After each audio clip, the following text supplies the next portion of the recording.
ఏంటిది? ఏం జరుగుతుంది? ఏంటి తినే వస్తువుల మీద ఈగలు? ఈ వడా బజ్జీల్ని మూసిపెట్టరా? మీ మీద కంప్లైంట్ ఇవ్వాల్సిందే అనుకుంటా. అరే సార్, వ్యాపారం టైంలో వచ్చి ఎందుకు ఇలా మాట్లాడుతున్నారు? తీసుకోండి, నేను పెద్ద సార్తో మాట్లాడేశాను. ఆయన రోజు ఇక్కడికి వడపావు తినడానికి వస్తారు. నాకు తెలుసులే గానీ ఇక మీద జాగ్రత్తగా ఉండండి. పెద్ద వచ్చేసాడు పోతుండే.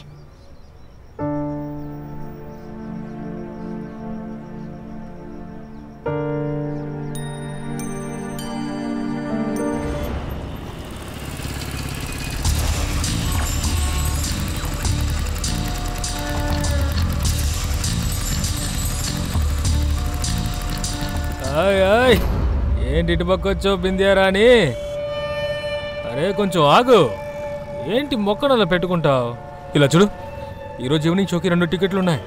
ఇద్దరు వెళ్ళి సినిమా చూసి బాగా పాప్కార్న్ తిందాం. వెళ్దామా? నీకు పాప్కార్న్ నచ్చలేదంటే కూల్ డ్రింక్ కొనిస్తాను. నువ్వు కొంచెం చల్లబడు, నాకు కొంచెం వేడెక్కించు. ఈ ఒక్కరోజు నాతో రావా?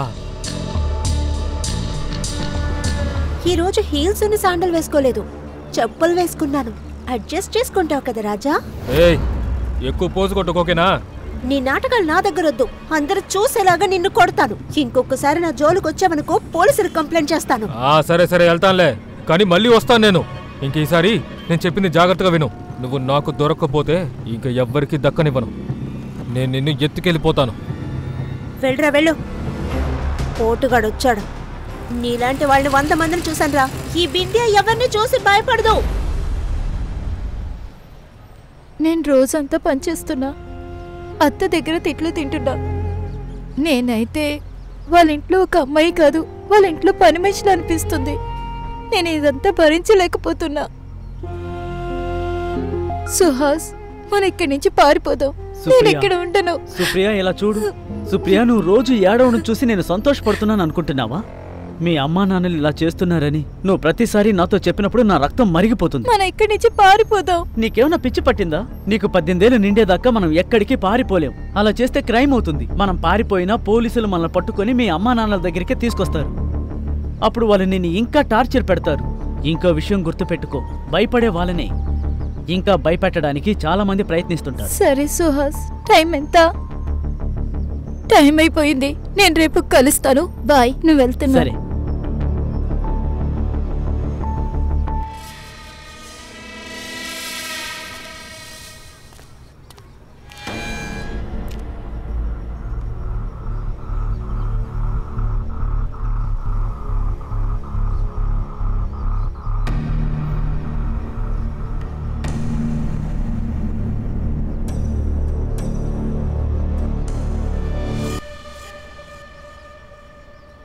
ఏమైనా కావాలా స్మిత? మార్కెట్కి వెళ్తున్నా. నీకు 100 ఆయుష్ తెలుసా? వామ్మో, అంత ఆయుషా? వద్దమ్మా వద్దు. ఈ జీవితం ఇలా ఉంది. ఇలాంటి జీవితం ఇక వద్దు. అరే అంకుల్, ఎందుకలా మాట్లాడుతున్నారు? మీరు చాలా మంచివారు. అమ్మ ఏమంటుందో తెలుసా? ఎవరు మంచోళ్ళో వాళ్ళకెప్పుడు మంచి జరుగుతుంది. సరే సరే, మార్కెట్ నుంచి ఏమైనా తేవాలా? నేను లిస్ట్ రాసి పెట్టాను, డబ్బులు కూడా తీసుకొస్తా. ఉండండి. ఈ పాపను కూడా వదిలిపెట్టాడు అనుకుంటా. అరే, తను చిన్న పిల్లే కదా. తను చిన్నపిల్ల కాదు, తనకు 16 ఏళ్ళైపోయింది. ఈ సుధీర్ చూపు ఎలాంటోడో నీకు తెలుసు కదా. ఇదిగో వడాపావ్. ఏంట్రా, నువ్వు వడాపావ్ తినే బతికేస్తావా? రోజు తినడానికి ఎక్కడికి వస్తావు? నా మాట విని అప్పుడప్పుడు భోంచేస్తూ ఉండు. ఈ మైదా కడుపులోకి వెళ్ళి పాడు చేసేస్తుంది, అర్థమైందా?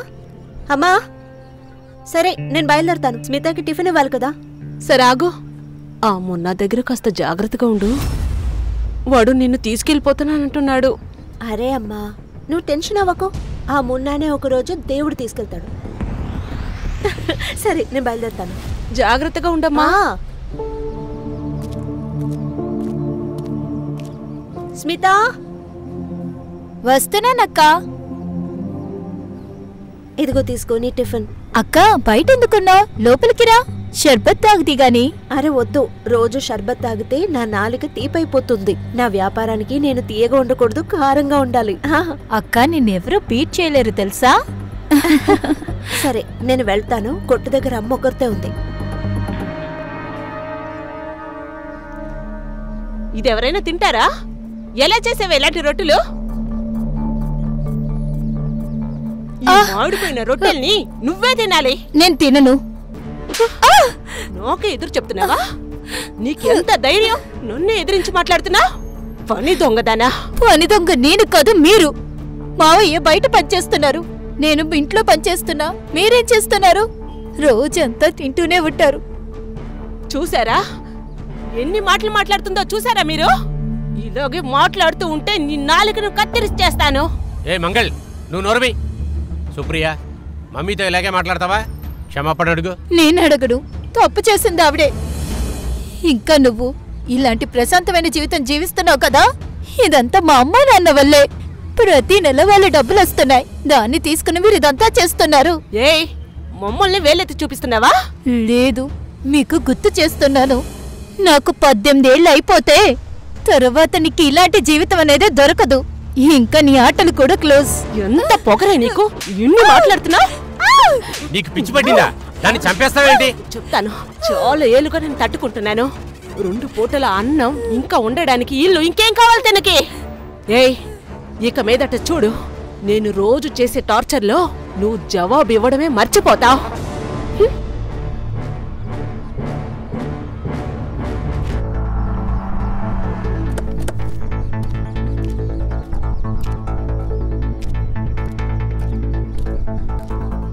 సార్, సుప్రియ మా చెల్లెలు కూతురు సార్. 6 సంవత్సరాల క్రితం మా చెల్లెలు వాళ్ళ ఆయన కార్ యాక్సిడెంట్లో చనిపోయారు సార్. అప్పటి నుంచి నేను సుప్రియని చూసుకుంటాను సార్. అవును సార్, మీరు ఇంటి పరిస్థితిని చూస్తున్నారు కదా. మేమిద్దరం చాలా కష్టపడి ఇక్కడ బతుకుతున్నాం సార్.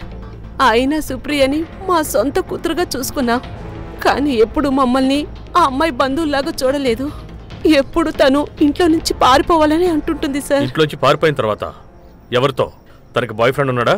సార్, ఈ రోజులో పిల్లలు అమ్మా నాన్నకి నిజం ఎక్కడ చెప్తున్నారు? తను కూడా దాస్తూనే ఉంటుంది సార్. అంటే ఎవరైనా ఉన్నారా? అవును సార్, అది వాడి పేరు సుహాస్ జోషి సార్. వాడే ఏదో ఒకటి చేసుంటాడు సార్. హర్ష, సార్, సుప్రియ గురించి అన్ని డీటెయిల్స్ తెలుసుకో. తన రూమ్ను కూడా గాలించు. సార్, ఆ సుహాస్ జోషిని ఒకసారి కలవాలి. వయసులో ఉన్న చిన్నపిల్ల, ప్రేమ మాటలు చెప్పి మాయలో పడేసుంటాడు. ఈ సుహాష్ జోవి గంటలోగా నాకు పోలీస్ స్టేషన్లో ఉండాలి. లేదు సార్, వాళ్ళు అబద్ధం చెప్తున్నారు. వాళ్ళు తనని ఇంట్లో ఒక పని మనిషిలా ట్రీట్ చేసేవాళ్ళు సార్. నా మాట మీరు నమ్మడం లేదు కదా? అయితే వాళ్ళ పక్కింట్లో ఒక్కసారి అడగండి సార్. సార్, ఆ ఏరియాలో ఉన్న వాళ్ళందరికీ తెలుసు సార్. సుప్రియ వాళ్ళ అమ్మా నాన్నలు తన కోసం 15 లక్షల ఎఫ్డి, 5 లక్షల విలువ గల బంగారం చేయించారు. వాటి ద్వారా వచ్చే వడ్డీ వల్లే వాళ్ళు పోటు గడుపుతున్నారు. ఈ అనిల్ మంగళ ఎటువంటి పని చేయరా? ఆయన అసలు ఏ పని చెయ్యరు సార్. నిజానికి అతను చాలా వేస్ట్ పర్సన్. ఇంకా ఆవిడైతే ఇంట్లో ఏ పని చేయకుండా మహారాణిలా పెత్తనం చెలాయిస్తూ ఉంటుంది. నాకు ఒక విషయం అర్థం కావడం లేదు. సుప్రియ సంపాదనతో ఇల్లు గడుస్తోందంటున్నావు. మరి సుప్రియని ఎందుకు ఇబ్బంది పెడతారు? తను సంపాదించిన డబ్బుతోనే కదా జీవితం నడుస్తూ ఉంది. సార్, వాళ్ళు భయపడుతున్నారు. ఎందుకంటే సుప్రియకి 18 ఏళ్ళు నిండాయంటే తన పేరు మీద ఉన్న అన్ని తనకే సొంతమవుతాయి. అందుకని 18 ఏళ్ళు నిండకుండానే చంపేశారు. నువ్వు మీ అంకుల్తో పాటు ఉంటున్నావు కదా? లేదు సార్, అది అంటే ఇప్పుడు ఆయన పూణేలో ఉంటున్నారు. అప్పుడప్పుడు వీకెండ్స్లో ఇక్కడికి వస్తూ పోతుంటారు. మరి నువ్వు? నేను గార్మెంట్ షాప్లో పనిచేస్తున్నాను. చూడు సుభాష్, నువ్వు కరెక్టు, వాళ్ళు తప్పు అని చెప్తున్నావు. ఈ కరెక్టు తప్పుల మధ్య నిజం దాగి ఉంటుంది. ఒకవేళ నాకు నిజమేమిటో తర్వాత తెలిసిందంటే నేను మాటిస్తున్నాను, కోర్టుకు వెళ్ళడానికి ముందే నేను నిన్ను చంపేస్తాను. అర్థమైందా? అర్థమైంది సార్. ఈ ఊరు వదిలి ఎక్కడికి వెళ్ళడానికి వీల్లేదు. ఇక వెళ్ళు.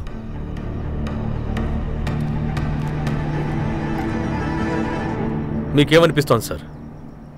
వాడు నిజమే చెప్తున్నాడంటారా? చెప్పొచ్చు, చెప్పకపోవచ్చు. సార్, విరారి పోలీస్ స్టేషన్ నుంచి ఫోన్ వచ్చింది. 6 రోజుల ముందు వాళ్ళకు ఒక శవం దొరికిందంట. దేశ్ముఖాలి దగ్గరున్న నదిలోనంట. బాడీ మొత్తం డీకంప్లైంట్ అయిపోయింది. Male or female? ఫీమేల్. ఆ కేసు ఫుల్ డీటెయిల్స్ ఫైల్ నాకు పంపించండి. అలాగే సార్. నేను తర్వాత చూస్తానులే. ఓకే సార్, వడాపావు తీసుకోండి సార్. మా ఊర్లో ఇది పెద్ద ఫేమస్.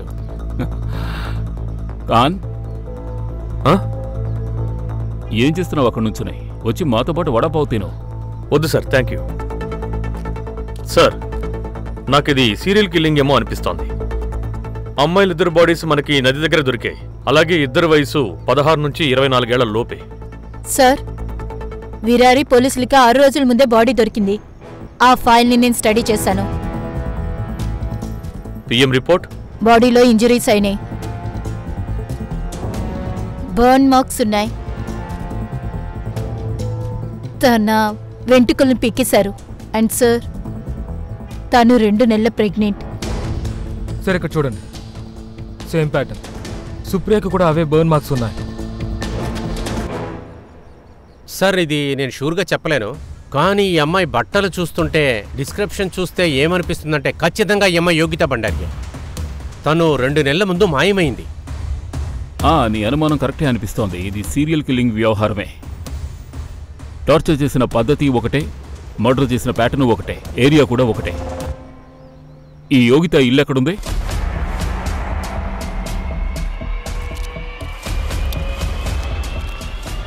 మా యోగిత టాపర్ అండి.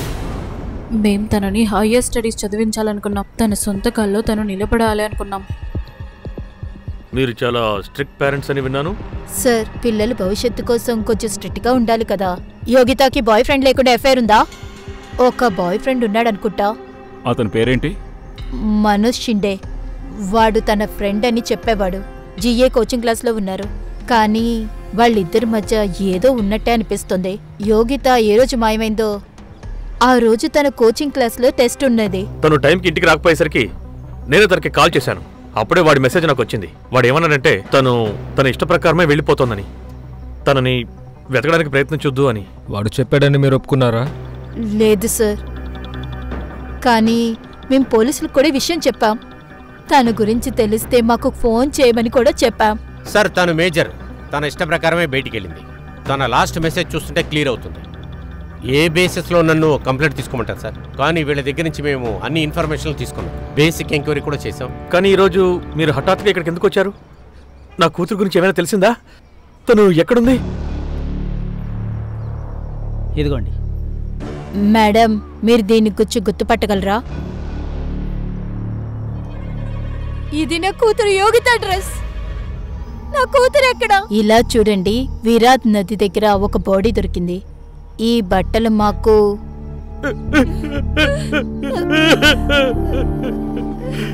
సార్, ఇదంతా ఆ మనోజ్ గడే చేశాడు.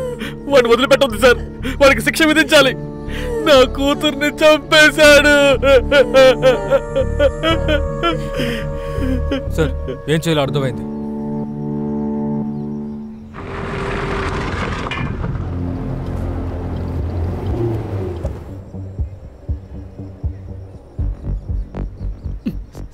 బయటికి రారా. సార్, యోగిత నాకు చెల్లి లాంటిది సార్. తన బాయ్ ఫ్రెండ్ వేరేవాడు. ఎవరు? వాడి పేరు నీకు తెలుసా? తన పేరు నాకు తెలియదు సార్. నాకు అన్నా చెల్లెల అనుబంధం కదా, మరి చెల్లెలు బాయ్ ఫ్రెండ్ ఎవడో నీకు తెలీదా? సార్, ఫ్రెండ్షిప్ లో ప్రైవసీ ఉంటుంది కదా. అవునా? మీ ఇద్దరి మధ్యలో ఏమీ లేదా? అయితే మీరు ఎందుకు అంతలా కాల్స్ మాట్లాడుకునేవాళ్ళు? మేడం, తను నా దగ్గర అన్ని విషయాలు షేర్ చేసుకుంటుంది. అందుకేనా తను ఏ రోజు మిస్ అయిందో నువ్వు ఆ రోజే మిస్ అయ్యావు? చెప్పు, ఏమైంది?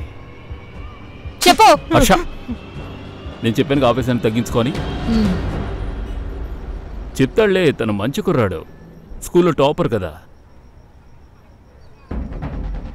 సార్, నాకు నిజంగా తను ఎక్కడుందో ఏం తెలియదు సార్. తను ఏ రోజైతే మాయమైపోయిందో నేను ఆ రోజు కోటాకి నా ఫ్రెండ్స్తో పాటు వెళ్ళాను సార్. అక్కడ ఒక ఫేమస్ కోచింగ్ క్లాస్లో నాకు అడ్మిషన్ దొరికింది. నాకేం తెలియదు సార్ నిజంగా. రేయ్ హీరో, నీ పనులన్నీ టైంకి పూర్తయిపోతున్నాయి. నీకన్నీ ఆ దేవుడే చెప్తున్నాడా? చూడు, నువ్వు ఇచ్చిన స్టేట్మెంట్స్ మేము క్రాస్ చెక్ చేయాలి. అంతవరకు నువ్వు లాకప్లో ఉండవు, అర్థమైందా? ఖాన్, వీ డిఎన్ఏ తీసి యోగితతో మ్యాచ్ చేయండి. Okay sir. సార్, దయచేసి అలా చేయకండి సార్, నాకు ఎంట్రన్స్ ఎగ్జామ్ ఉంది. నువ్వు లోపలే ఉండి చదువుకోవచ్చు, మేమేమి నేను డిస్టర్బ్ చేయం. ఖాన్, ఇతను పుస్తకాలు తెచ్చివు. బెస్ట్ ఆఫ్ లక్ నాన్న. జైల్లో కూర్చుని బాగా చదువుకో. క్లోజ్ చేయండి. సార్, నేను చేయలేదు సార్, నా మాట వినండి. అయ్యో సార్, ఏం చేయలేదు.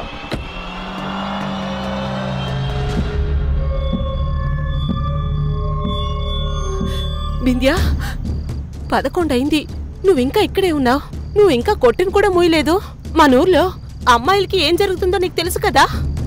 అరే అమ్మా, నీ కూతురు పేరు బింద్యా. నీ కూతురు బింద్యా ఎవ్వరిని చూసి భయపడదు. ఓరి నాయనో, లోపల పెట్టు. సరే అమ్మా, నువ్వు భయపడకు. ఇలా చూడు, నీ కూతురు ఎవరో తెలుసా? తను అమ్మాయి కాదు, తనొక ఫైర్. ఎవడైనా నా దగ్గరకు వచ్చాడే అనుకో, వాడు మాడి మసైపోతాడు.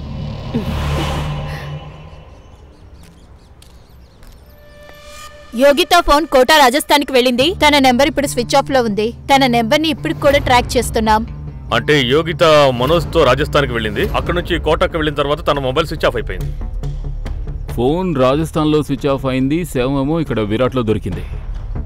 ఎక్కడో తేడా కొడుతోందే.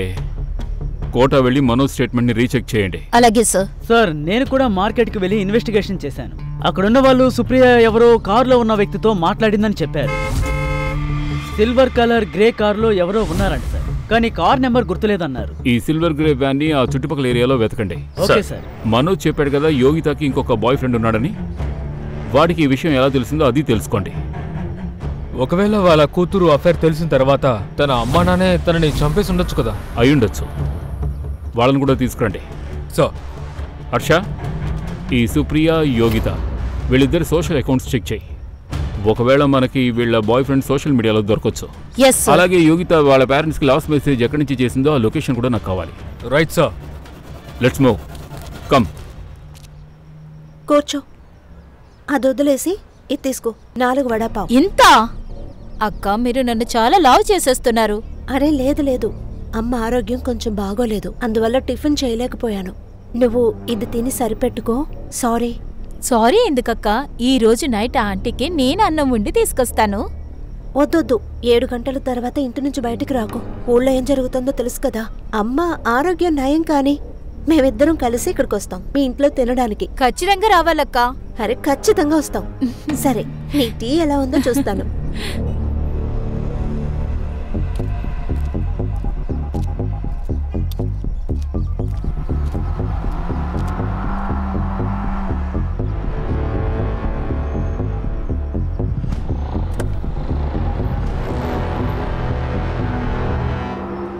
సార్, యోగిత సుప్రియ ఇద్దరికి సోషల్ అకౌంట్స్ లేవు. సువాస్ ఇచ్చిన స్టేట్మెంట్ ద్వారా ఇది క్లియర్ అవుతోంది. యోగితకి సోషల్ లైఫ్ లేదు. యోగిత వాళ్ళ పేరెంట్స్ డ్రీమ్ నెరవేర్చాలనుకుంది. సార్, చూస్తుంటే ఆ ఇద్దరు అమ్మాయిలు జీవితంలో సంతోషంగా లేరు. యోగిత వాళ్ళ అమ్మానాన్నల వల్ల, సుప్రియ వాళ్ళ అత్తయ్య మామయ్యల వల్ల బాధలు పడ్డారు. బహుశా ఈ అవకాశాన్ని ఎవరో ఉపయోగించుకున్నట్టున్నారు. ఇద్దరిని హత్య చేసింది ఒకడే, కన్ఫర్మ్. మరి సువాస్? కానీ వాళ్ళ ఓనర్ చెప్పిన దాన్ని బట్టి వాడు మామూలు కుర్రాడే. అది నిజమని అనిపిస్తోంది. సార్, ఈ ఏరియాలో 2 సిల్వర్ కలర్ వ్యాన్స్ ఉన్నాయి. 2 సామాన్ డెలివరీ చేయడానికి బయటికి వెళ్ళాయి. వచ్చాక మన పని స్టార్ట్ చేద్దాం. ఏమంటారు? గుడ్. మనం ఈ కేసుని వీలైనంత త్వరగా క్లోజ్ చేయాలి. మీకు చెప్పకలేదుగా ఈరోజు మీడియా ఎలా ఉందో. చిన్న విషయం దొరికినా పెద్ద చేసేస్తారు. Breaking news. సార్, ఇది ఆ 2 ఏరియాల CCTV footage sir.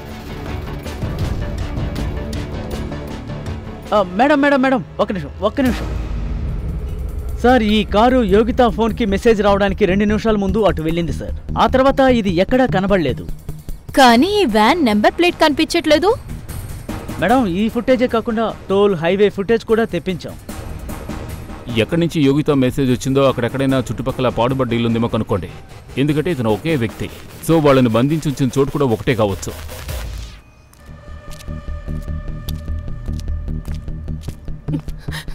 Sir, sir, నా కూతురు మాయమైపోయింది. తను కనిపెట్టండి, లేకపోతే తను చంపేస్తాడు.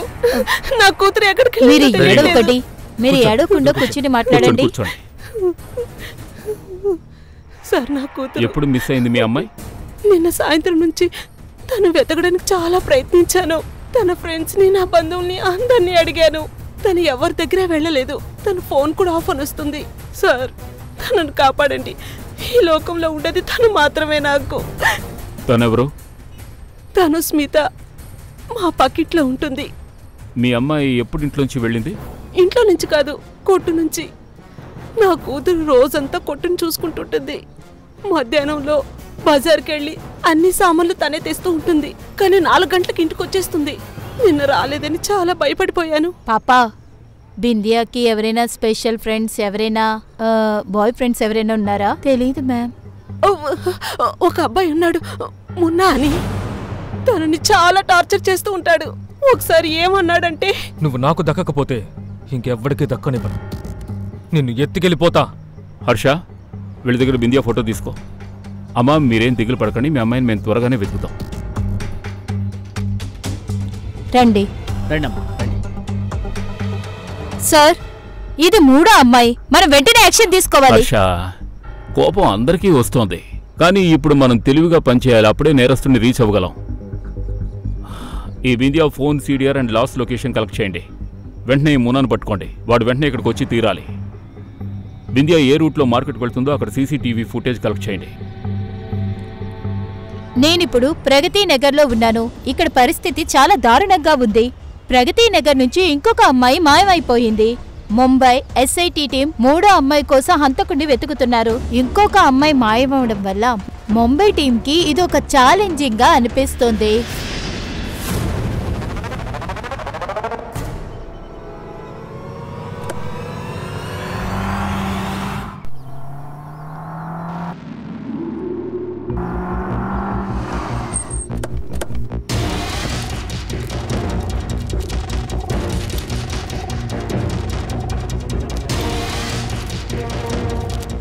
మున్నా, రేయ్ ఏంట్రా చూస్తున్నారు? వెళ్ళండి వెళ్ళండి.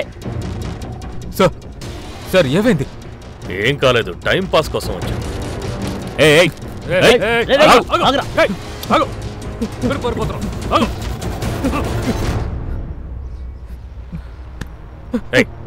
ఫోన్ ఇవ్వు. సార్ నా దగ్గర ఏయ్, ఇదిగో మొబైల్. సార్ ఏయ్, మొబైల్. ఏమైంది సార్? నేనేం చేయలేదు సార్. ఏం చెయ్యకపోతే ఎందుకు పారిపోతున్నావు? సార్ నాకు తెలుసు సార్, బిందియా మాయమైపోవడం వల్ల మీరు నన్నే పడుకుంటారని నాకు తెలుసు సార్. నేను తనని ప్రేమిస్తున్నాను. నేనెందుకు అలా చేస్తాను? అలాగా నువ్వు చెప్పలేదా? ఇలా అయితే నువ్వు చెప్పు, చంపేస్తాను నిన్ను. చూడు మున్నా, నిజమేంటో మర్యాదగా చెప్పలేదంటే వీళ్ళు చంపేస్తారు. ఆ రోజు నేను తనని చూడడానికి రోజు చూసే చోటే వెళ్ళాను సార్. తను అక్కడికి రాలేదు. నేను తర్వాత వడపావ్ స్టాల్కి వెళ్ళాను. తను అక్కడ కూడా లేదు. ఆ తర్వాత తన మాయమైనట్టు తెలిసింది. నేను అప్పుడే భయపడిపోయాను సార్. ఆ అమ్మ తోడు నేను తననేం చెయ్యలేదు సార్. ఏంటిది నీ ఫోన్లో అమ్మాయిల వీడియోస్ జూమ్ చేసి మరీ షూట్ చేసావు? సిగ్గులేదా నీకు? సార్ వీడే సార్ సీరియల్ కిల్లర్. సార్ ఏం చెప్తున్నారు సార్? నేను ఎందుకు సరే చేస్తా? నీ నెక్స్ట్ టార్గెట్ ఎవరు? ఆడపిల్లలతో నువ్వు ఏం చేస్తున్నావు చెప్పు. మీరు తప్పుగా అర్థం చేసుకున్నారు సార్. ఖాన్ సార్, ఇతని ప్రతి విక్టిమ్ మాయమైన టైం, మొబైల్ లొకేషన్ టాలీ చేయండి. ఏ ఒకటి మ్యాచ్ అయినా నిజం చెప్పే వరకు చావు కొట్టండి. స్మిత, ఈరోజు నువ్వు కనపడకపోయేసరికి చాలా దిగులు పడ్డాను. అందుకే నువ్వు ఇంటికి వచ్చావో లేదో చూద్దామని ఇలా వచ్చాను. అవును స్మిత, నువ్వెందుకు అంత కంగారు పడుతున్నావు? అంకుల్, అది బిందియక్క కనిపించలేదు, ఇంకా దొరకలేదు. అసలు మన ఊళ్ళో ఏం జరుగుతోంది? ఇలా చూడు స్మిత, నువ్విక బయటికి ఎక్కువగా వెళ్ళొద్దు. ఒకవేళ నీకేదైనా అవసరమైతే నాకు చెప్పు, నేను తెచ్చి పెడతాను. అంకుల్, అది బిందియక్క త్వరగా తిరిగొస్తే చాలు. దొరుకుతుంది, తొందరలోనే దొరుకుతుంది. సార్ ఇది మార్కెట్ సీసీటీవీ ఫుటేజ్ సార్. ఇక్కడ ఉండే బింద్యా ప్రతిరోజు ఆ మార్కెట్కి వెళ్తుంది. నిన్న మున్నా కూడా మార్కెట్కి వచ్చాడు, కానీ బింద్యా కనబడలేదు. అందుకని వాడు వెళ్ళిపోయాడు.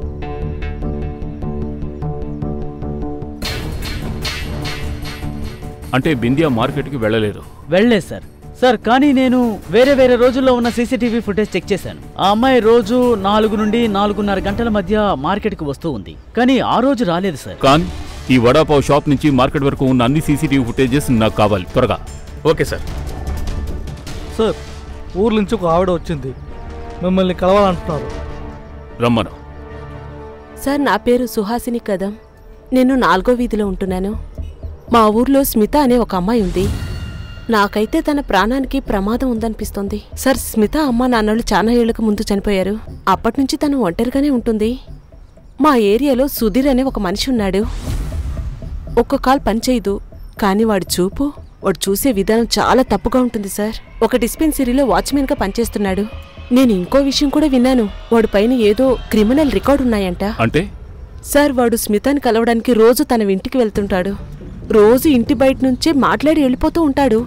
కానీ ఈరోజు ఇంట్లోపలికి డైరెక్ట్గా వెళ్ళిపోయాడు. సార్, వాడు స్మితని ఏదో చేయడానికి ప్లాన్ వేశాడనుకుంటా. సార్, నాకు ఇంకొకటి అనిపిస్తుంది. ఊర్లో అమ్మాయిలు మాయమైపోతున్నారు కదా, అదంతా సుధీరే చేస్తున్నట్టుంది.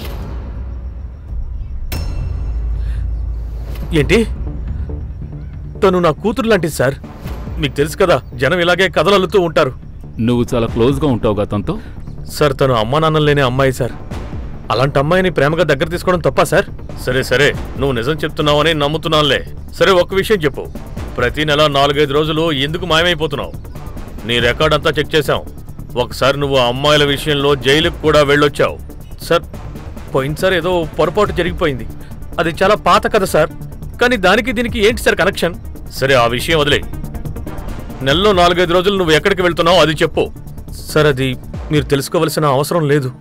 నా పర్సనల్ పని సార్. ఏమన్నావురా? ఏమన్నావు? సార్, ఇలా చూడు, ఇప్పుడు మేము వెతుకుతున్న నిందితుడివి నువ్వే, అర్థమైందా? ఇతని కస్టడీలోకి తీసుకోండి. రేయ్, పదరా స్టేషన్కి, పద, పదరా.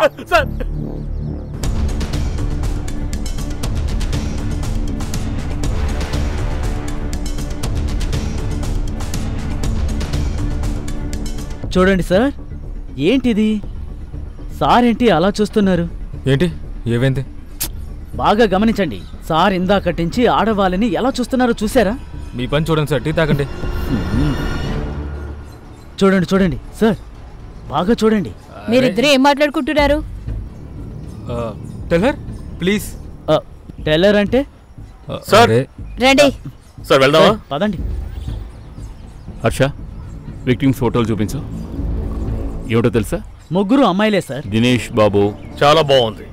ప్రభుత్వం నుంచి మీకు సన్మాన పత్రం వస్తుంది. Excellency in police force. ఏంటి గణేష్, ఈ ముగ్గురు విక్టిమ్స్ ఒకే రకమైన డ్రెస్సెస్ వేసుకున్నారు. Tight denim jeans or shorts and T-shirt. కానీ సార్, ఇదైతే కామన్ డ్రెస్ కదా. కానీ ఈ విషయంలో కామన్ కాదు.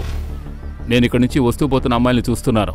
ఇక్కడ ఎవరూ అటువంటి డ్రెస్సులు వేసుకోలేదు. అంటే ఈ సీరియల్ కిల్లర్ డెనిమ్ జీన్స్ ఇంకా టీ-షర్ట్ వేసుకున్న వాళ్ళని 16 నుంచి 24 ఏళ్ల వయసున్న వాళ్ళని చూసి అట్రాక్ట్ అవుతున్నారు. అవును, కరెక్ట్. అయితే తను ఈ ఏరియా వ్యక్తి అన్నమాట. అందుకే తనకి ఈ ఏరియా అమ్మాయిల గురించి బాగా తెలిసింది. కరెక్ట్. ఓ పని చేయండి, ఈ ఊళ్ళో ఎంతమంది అమ్మాయిలు ఉన్నారో తెలుసుకోండి, అలాంటి డ్రెస్సులు వేసుకునేవాళ్ళు. సరే సార్. హర్ష, ఆ స్మిత గురించి కూడా తెలుసుకో.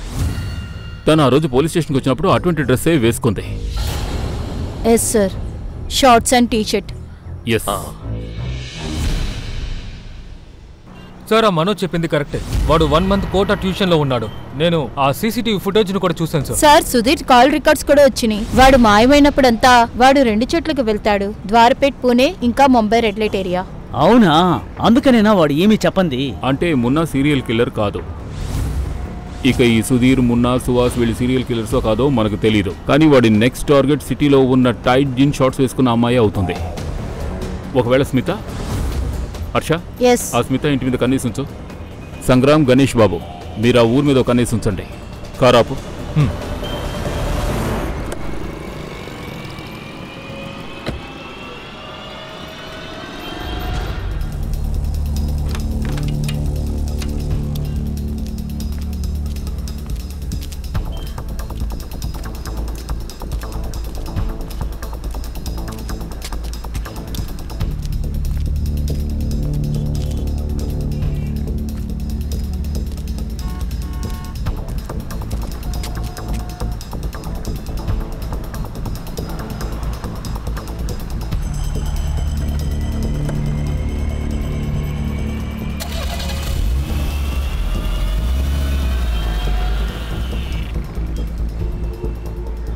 హలో సార్, స్మిత ఇప్పుడే గ్రే కలర్ బండిలో వెళ్తుంది. కార్ నెంబర్ మెసేజ్ చేయి. నువ్వు వెంటనే ఆ కార్ని ఫాలో అవ్వు. మేము త్వరగా వచ్చేస్తాం. Okay sir. హే, ఆపు. ముంబై పోలీస్ ఆ బండిని ఫాలో చేయాలి.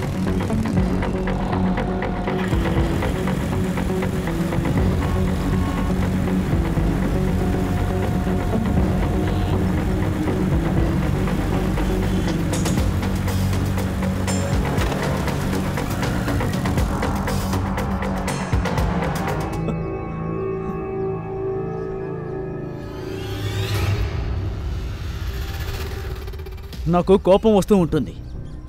ఈ మోడర్న్ అమ్మాయిలు ఉన్నారు కదా, ఇలాంటి లంబాడీ డ్రెస్సులు వేసుకుని తిరుగుతుంటే నాకు చాలా కోపం వస్తూ ఉంటుంది. మా నాన్న చాలా చాలా సింపుల్ మనిషి. ఆయన పెళ్లి చేసుకుని సౌత్ ఇండియన్ అమ్మని మా ఇంటికి తీసుకుని వచ్చాడు. తను చాలా మోడర్న్గా ఉండేది సార్. తనకి బయట చాలా మందితో అఫైర్స్ కూడా ఉన్నాయి. ఈ విషయం మా నాన్నకి తెలిసిన వెంటనే తన్ని బాగా చితక బాధేశాడు. సార్ అప్పుడు నేను ఇంతే ఉండేవాడిని. నాకు చాలా కోపం వచ్చింది. అందువల్లే ఈ కోపం మొత్తాన్ని ఈ అమ్మాయిల మీద తీర్చుకుంటున్నాను. సుప్రియ ఉంది కదా సార్, తనని కూడా ఓ 2-3 సార్లు ఇలాగే చేశాను. కానీ సంతోషం కలగలేదు. కానీ తన్ని నేను బాగా కొట్టాను. తను ఏడుస్తున్నప్పుడు నాకు చాలా సంతోషం కలిగింది.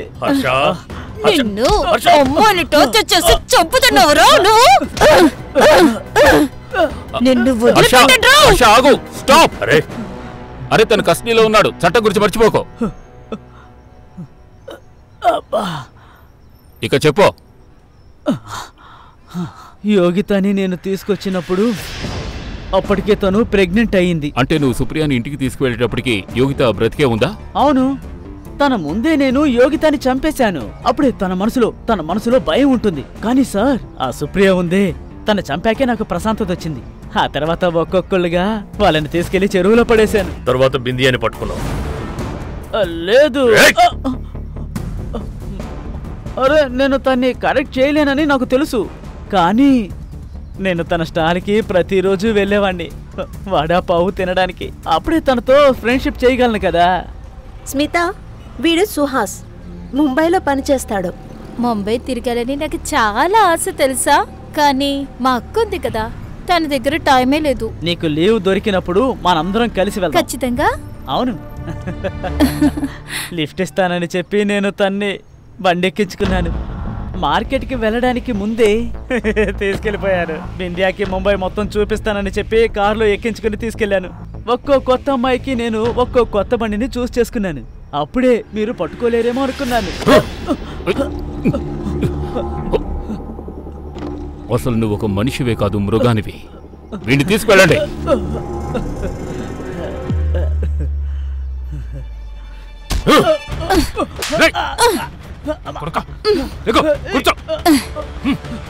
కొట్టద్దు, ఎందుకు కొడుతున్నారు?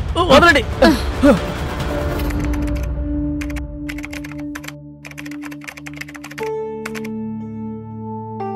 ఈ పిల్లలున్నారు కదా, వాళ్ళు నీళ్ల లాంటి వాళ్ళు. ఏ రంగు అందులో వేస్తే ఆ రంగులోకి మారుతారు. శివాస్ చైల్డ్హుడ్ వాడిని అలా మార్చేసింది. సరిగ్గా చెప్పారు సార్. ఒక్కోసారి తల్లిదండ్రులు వాళ్ళ సంతోషం కోసం పిల్లల్ని పట్టించుకోకుండా వదిలేస్తారు. హర్ష, చెప్పండి సార్. నేను ఈ బాధ అర్థం చేసుకోగలను హర్ష, బట్ వీఆర్ ఫైటర్స్. మనలో ఒక ఎమోషన్ ఉంది చూసావా, అది మనల్ని వీక్గా మారుస్తుంది, లేదా strong. Yes sir, sorry. No problem. Sangram, మన అక్కడికి వెళ్ళడానికి ఇంకా ఎంత టైం పడుతుంది? ఇంకా 1.5-2 గంటలు అవుతుంది సార్. ఎక్కడికైనా వెళ్ళి తిందామా? అయినా మనం పొద్దున్న టిఫిన్ చేసి చాలా టైం అయింది కదా. ఈ రోజు బిర్యానీ తిందాం సార్. ఓకే, బట్ ఆయిల్ తక్కువగా ఉండాలి. మీ పొట్ట ఈ మధ్య ఇండియా గేట్ ని క్రాస్ చేస్తోంది. అరే ఏంటి సార్ మీరు?